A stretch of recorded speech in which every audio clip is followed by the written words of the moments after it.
बंधुगण आपण माने महाभारतर अनेक कथा शुणिथिबे किंतु आपण जानती कि अर्जुन को मृत्यु मुखरु जीवन दान देई देइथिबा सेही रहस्यमयी नागकन्या किए थिले एवं कौन रहिछि नागमणि सहित मां मनसांक संपर्क। आजिर एही भिडियो रे आमे जानिबा दुई जण शक्तिशाली नाग शक्तिंक विषय।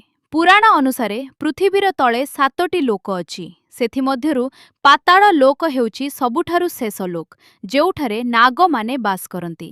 कुहाजाय कि एही स्थान स्वर्गठारु भी अधिक सुंदर एवं एठारे सूर्य किरण पहुंचे नाही, किंतु नाग मानंक मुंडरे थिबा मणिर आलोकरे सारा नागलोक झलसी उठेने। नागलोक केवल साप मानंक स्थान नुहे, एहा हेउछि रत्न, सुना एवं मूल्यवान पत्थरर गंताघर। उलुपींक परी नागकन्या माने सेठारे अत्यंत वैभवशाली महलरे रुहंती।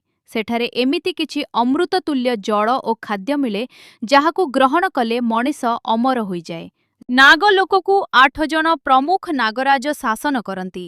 अनंत, शेषनाग, बासुकी, तक्षक, कर्कोटक, पद्म, महापद्म, शंख एवं कुलिक। मां मनसांकु एही समस्त नागराजंकर भौणी बोली कुहाजाए। सेतिपाई समग्र नागलोक तांकर आदेश पालन करे। नागलोकर राजधानीर नाम हेउछि भोगवतीपुरी। एही सहरटी सुना और हीरारे तियारी। अर्जुन जेतेबेले उलुपींक सह सेठाकु जाइतिले, से सेठाकार चमत्कार देखि आश्चर्य होई जाइतिले। नागलोककु प्रवेश करिबा सहज नुहे। एहार द्वारा देशरे भयंकर विषधर सर्प माने जगी रहिथांती। केवल देवता, ऋषि बा शक्तिशाली योद्धा माने ही सेठाकु जाई पारंती। उलुपींक पाखरे एमिति एक माया शक्ति थिला जहा द्वारा से अर्जुनंकु जरापथ देई नागलोककु नेई जाइथिले। बंधुगण कल्पना करंतु, एमिति एक दुनिया जेउठी माटी तळे सुनार सहर अछि, जेउठी सूर्य नाहांती किंतु कोटी कोटी नागमणिर आलोकरे अंधकार भी हार माने। एही रहस्यमय स्थानर नाम हेउछि नागलोक। एठारे बास करंती महाप्रतापी नागराजा बासु एवं सुंदरी नागकन्या उलुपी। कुहाजाए एही नागलोकर प्रतिटी पत्थररे मां मनसांकर अदृश्य शक्ति रहिथाए। कौन आपण जानती, महाभारतर सबुठारु बड़ योद्धा अर्जुनंकु जेतेबेले तांको निज पुत्र हत्या करिथिले, सेतेबेले समग्र संसार स्तब्ध होई जाइथिला। किंतु किए सेही नागकन्या जे जमराजंक हातरु अर्जुनंक प्राण छड़ाई आनिथिले? एवं कौन सेही रहस्यमय नागमणिर शक्ति जहा मृत व्यक्ति को मध्य जीवित करिपारे? महाभारतर अनेक रहस्य आज भी इतिहासर पृष्ठारे लुचि रहिछि। आपण माने जानिथिबे अर्जुन जणे अजय योद्धा थिले, किंतु कौन आपण जानती, तांकु तांको निज पुत्र बभ्रुवाहन ही युद्धरे परास्त करी हत्या करिथिले। एहा केवल एक युद्ध नथिला, एहा थिला एक भयंकर सापर परिणति। सेही समयरे रणक्षेत्ररे चेताशून्य होई पड़िथिबा अर्जुनंकु देखि समस्ते हतबाक होई जाइथिले। किंतु सेही मुहूर्तरे जणे रहस्यमयी नागकन्यार प्रवेश हुए। से थिले उलुपी। उलुपी किपरि नागलोकरु एक दिव्य नागमणि आनी अर्जुनंकु पुनर्जीवित कले, ताहा सुनिले आपण आश्चर्य हेबे। किंतु एही नागमणिर शक्ति केउठु आसिला? एहार उत्स थिले स्वयं सर्वी मां मनसा। बंधुगण उलुपींक शक्ति को बुझिबाकु हेले प्रथमे मां मनसांक कहानी जानिबाकु हेबो। भगवान शिवंक विषरु जन्म नेइथिबा एही देवींक जीवन केवल संघर्षरे भरी रहिथिला। माता पार्वती तांकु ग्रहण कले नाही एवं तांकु अनेक परीक्षार सम्मुखीन हेबाकु पड़िला। मनस केवल देवत्व चाहु नथिले, से चाहुथिले संसारर मानव जाति तांकु पूजा करू। तांकर क्रोध एवं शक्ति एते प्रबल थिला जे स्वयं देवता माने मध्य भय करुथिले। किंतु सेही समयरे चांद सदागर नामक जणे बेपारी तांकु पूजा करिबाकु मना करिदेले। एही थारु आरंभ हेला एक दुःखद इतिहास। मां मनसा क्रोधरे चांद सदागरंक समस्त पुत्रंकु सर्प दंशन करी मारिदेले। किंतु एही अंधकार मध्यरे आशार किरण थिले सती बेहुला। बेहुलांक स्वामी लखिंदरंक मृत्यु परे से हार मानि नथिले। एक कदली गछर भेड़ा तियारी करी से स्वामींक शवकु धरी स्वर्ग अभिमुखे यात्रा कले। एही यात्रा थिला भक्ति एवं दृढ़ मनोबलर परीक्षा। शेषरे मां मनसा संतुष्ट हेले एवं लखिंदरंकु जीवन दान देले। एही घटना प्रमाण कला जे मां मनसांक पाखरे मृत्युकु जितिबार शक्ति अछि। ଏହି ଶକ୍ତି ହିଁ ନାଗଲୋକର ସର୍ବୋଚ୍ଚ ସମ୍ପତ୍ତି ନାଗମଣିରେ ସୁରକ୍ଷିତ ଥିଲା। ଉଲୁପି, ଯିଏ ମା ମନସାଙ୍କର ଜଣେ ପରମ ଭକ୍ତ ଥିଲେ, ସେହି ମଣିକୁ ସର୍ବଦା ନିଜ ପାଖରେ ରଖୁଥିଲେ। ମହାଭାରତ ଯୁଦ୍ଧ ସମୟରେ ଯେତେବେଳେ ସଙ୍କଟ ଆସିଲା, ସେତେବେଳେ ଏହି ନାଗମଣି ହିଁ ପାଣ୍ଡବ ବଂଶକୁ ରକ୍ଷା କରିଥିଲା। ଯେତେବେଳେ ଅର୍ଜୁନ ମୃତ ହୋଇ ପଡ଼ିଥିଲେ, ଉଲୁପି ମା ମନସାଙ୍କୁ ସ୍ମରଣ କରି ସେହି ଚମତ୍କାରୀ ନାଗମଣିକୁ ଅର୍ଜୁନଙ୍କ ଛାତି ଉପରେ ରଖିଲେ। ଏକ ତୀବ୍ର ଆଲୋକ ବିଚ୍ଛୁରିତ ହେଲା ଏବଂ କିଛି ସମୟ ମଧ୍ୟରେ ଅର୍ଜୁନ ଆଖି ଖୋଲିଲେ।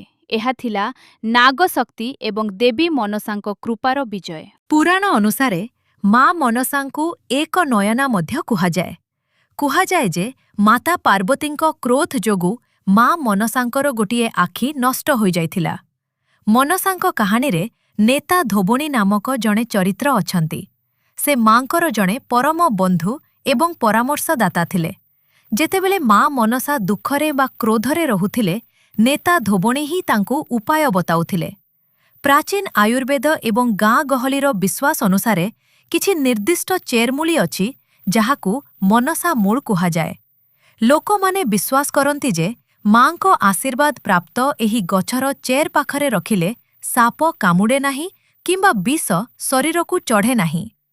ବର୍ଷାଦିନେ ଯେତେବେଳେ ମନସା ପୂଜା ହୁଏ, ସେତେବେଳେ ମନସା ମଙ୍ଗଳପାଲା ଗାନ କରାଯାଏ।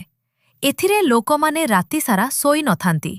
ବିଶ୍ୱାସ କରାଯାଏ ଯେ ପୂଜା ରାତିରେ ଶୋଇଲେ ସାପ ଭୟ ରହିଥାଏ, ତେଣୁ ଭକ୍ତମାନେ ରାତିସାରା ମାଙ୍କ ଭଜନ କୀର୍ତ୍ତନ କରି ଜାଗରଣ ରହନ୍ତି। ଏହା ଥିଲା ନାଗଶକ୍ତି ଏବଂ ଦେବୀ ମନସାଙ୍କ କୃପାର ବିଜୟ।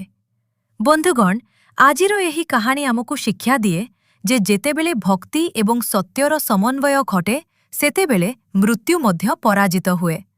ଉଲୁପିଙ୍କ ତ୍ୟାଗ ଏବଂ ମା ମନସାଙ୍କ ମହିମା ଆଜି ବି ଆମ ପାଇଁ ରହସ୍ୟମୟ। ତେବେ ଆପଣଙ୍କୁ ଆଜିର ଏହି ରହସ୍ୟ କିପରି ଲାଗିଲା? କମେଣ୍ଟରେ ଜଣାନ୍ତୁ। ଏମିତି ଆହୁରି ରହସ୍ୟ ଜାଣିବା ପାଇଁ ସବସ୍କ୍ରାଇବ୍ କରିବାକୁ ଭୁଲନ୍ତୁ ନାହିଁ। ଧନ୍ୟବାଦ। ମନସାଙ୍କ ବିବାହ ଜଣସ୍ୱୀ ଋଷିଙ୍କ ସହ ହୋଇଥିଲା, ଯାହାଙ୍କ ନାମ ଥିଲା ଋଷି ଜରତକାରୁ। ଏକ ସର୍ତ୍ତମୂଳକ ବିବାହ। ଋଷି ଜରତକାରୁ ବିବାହ କରିବାକୁ ଚାହୁଁନଥିଲେ, କିନ୍ତୁ ନିଜ ପିତୃପୁରୁଷଙ୍କୁ ମୁକ୍ତି ଦେବା ପାଇଁ ସେ ଏହି ବିବାହ କରିଥିଲେ। ସେମାନଙ୍କ ବିବାହରେ ଏକ ସର୍ତ୍ତ ଥିଲା ଯେ ଯଦି ମନସା କେବେ ଋଷିଙ୍କୁ କୌଣସି କାର୍ଯ୍ୟରେ ବାଧା ଦିଅନ୍ତି, ତେବେ ଋଷି ତାଙ୍କୁ ତ୍ୟାଗ କରିବେ। ଦିନେ ଋଷି ଶୋଇଥିବା ସମୟରେ ସନ୍ଧ୍ୟା ପୂଜା ପାଇଁ ମନସା ତାଙ୍କୁ ଉଠାଇ ଦେଇଥିଲେ, ଯେଉଁଥିରେ ଋଷି କ୍ରୋଧିତ ହୋଇ ତାଙ୍କୁ ତ୍ୟାଗ କରି ଚାଲିଗଲେ। ପୁତ୍ର। ସେମାନଙ୍କର ଏକ ପୁତ୍ର ଥିଲେ, ଯାହାଙ୍କ ନାମ ଆସ୍ତିକ। ନାଗକନ୍ୟା ଉଲୁପି ମହାଭାରତର ତୃତୀୟ ପାଣ୍ଡବ ଅର୍ଜୁନଙ୍କୁ ବିବାହ କରିଥିଲେ। ଅର୍ଜୁନଙ୍କୁ ନାଗଲୋକ ଅପହରଣ। ଅର୍ଜୁନ ଯେତେବେଳେ ଗଙ୍ଗା ନଦୀରେ ସ୍ନାନ କରୁଥିଲେ, ଉଲୁପି ତାଙ୍କ ରୂପରେ ମୁଗ୍ଧ ହୋଇ ତାଙ୍କୁ ଟାଣି ଟାଣି ନାଗଲୋକକୁ ନେଇଯାଇଥିଲେ ଏବଂ ସେଠାରେ ତାଙ୍କୁ ବିବାହ କରିବାକୁ ପ୍ରସ୍ତାବ ଦେଇଥିଲେ। ପୁତ୍ର। ଉଲୁପି ଏବଂ ଅର୍ଜୁନଙ୍କ ପୁତ୍ରଙ୍କ ନାମ ଥିଲା ଇରାବାନ। ବନ୍ଧୁଗଣ, ଆପଣ ଜାଣିଲେ ଆଶ୍ଚର୍ଯ୍ୟ ହେବେ ଯେ ମା ମନସା ଏବଂ ଉଲୁପି ବୈବାହିକ ଜୀବନ ଆଦୌ ସହଜ ନଥିଲା। ଯେଉଁଠି ମା ମନସାଙ୍କୁ ନିଜ ସ୍ୱାମୀ ଋଷି ଜରତକାରୁଙ୍କ ତ୍ୟାଗ ସହିବାକୁ ପଡ଼ିଥିଲା, ସେଇଠି ଉଲୁପି ନିଜ ପ୍ରେମ ଅର୍ଜୁନଙ୍କୁ ପାଇବା ପାଇଁ ତାଙ୍କୁ ପାତାଳ ଲୋକକୁ ଅପହରଣ କରିନେଇଥିଲେ। ଜଣେ ଶାପରୁ ମୁକ୍ତି ପାଇଁ ବିବାହ କରିଥିଲେ ତ ଆଉ ଜଣେ ନାଗବଂଶର ସମ୍ମାନ ରକ୍ଷା ପାଇଁ। ଉଲୁପିଙ୍କ ନାଗମଣି ସେହି ଅମୃତକୁଣ୍ଡର ଶକ୍ତିରେ ହିଁ ତିଆରି ହୋଇଥିଲା। ଏହା ଥିଲା ନାଗଶକ୍ତି ଏବଂ ଦେବୀ ମନସାଙ୍କ କୃପାର ବିଜୟ। ବନ୍ଧୁଗଣ, ଆଜିର ଏହି କାହାଣୀ ଆମକୁ ଶିକ୍ଷା ଦିଏ ଯେ ଯେତେବେଳେ ଭକ୍ତି ଏବଂ ସତ୍ୟର ସମନ୍ୱୟ ଘଟେ, ସେତେବେଳେ ମୃତ୍ୟୁ ମଧ୍ୟ ପରାଜିତ ହୁଏ। ଉଲୁପିଙ୍କ ତ୍ୟାଗ ଏବଂ ମା ମନସାଙ୍କ ମହିମା ଆଜି ବି ଆମ ପାଇଁ ରହସ୍ୟମୟ। ତେବେ ଆପଣଙ୍କୁ ଆଜିର ଏହି ରହସ୍ୟ କିପରି ଲାଗିଲା? କମେଣ୍ଟରେ ଜଣାନ୍ତୁ। ଏମିତି ଆହୁରି ରହସ୍ୟ ଜାଣିବା ପାଇଁ ସବସ୍କ୍ରାଇବ୍ କରିବାକୁ ଭୁଲନ୍ତୁ ନାହିଁ। ଧନ୍ୟବାଦ।